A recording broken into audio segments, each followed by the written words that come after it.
I was on here yesterday, just saying my piece about, hey, like, I think this was unfair. I think that, a coach told me one time that if you don't have somebody in the room who's pulling for you, immediately, that's something where you're going to be at a deficit, right?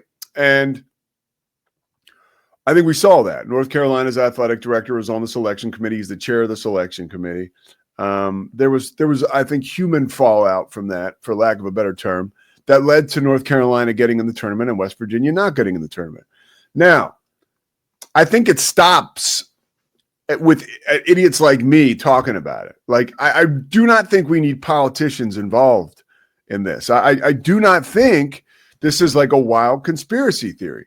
I believe in the conspiracy theories, like what Scotty said yesterday. Like, yeah, do I believe that the committee maybe thought to themselves, like, man, this would be quite the matchup, right? Baylor and Duke in the second round. I think maybe there's something to that, right?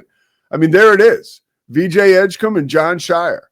Not John Shire. Cooper Flagg. John Shire is their head coach. And so that's something to get excited about.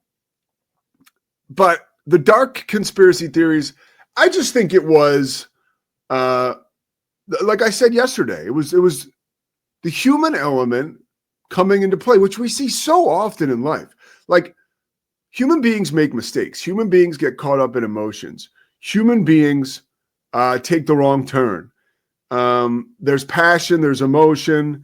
And although we give these people jobs where they're supposed to clear the deck of all that stuff, time and time again, we see that ultimately that comes into play more often than we would probably like. And we saw that with the selection committee.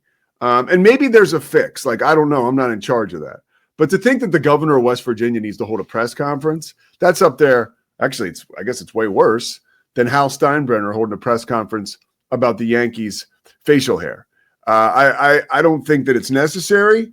And I don't think that he's not doing the state of West Virginia any favors. Like, this morning I was watching First Take, and say what you want about First Take, but it's pretty low-hanging fruit for them to go after. Now you got Shannon Sharp and Stephen A. Smith going after the state of West Virginia, just basically saying, like, I think you guys got bigger fish to fry. And Shannon Sharp's like, yeah, the education system. And then Stephen A. is like, and he made a great point. At some point, they might have to take the microphone away from this dude, because he will be a presidential candidate, quite possibly, and the equal time thing will have to somehow come into play. Because Stephen A. said, hey, this is why a guy like me is involved in conversations for president, because of stuff like this. Like, I'm really not too far off, am I? Like, with a wink and a smile.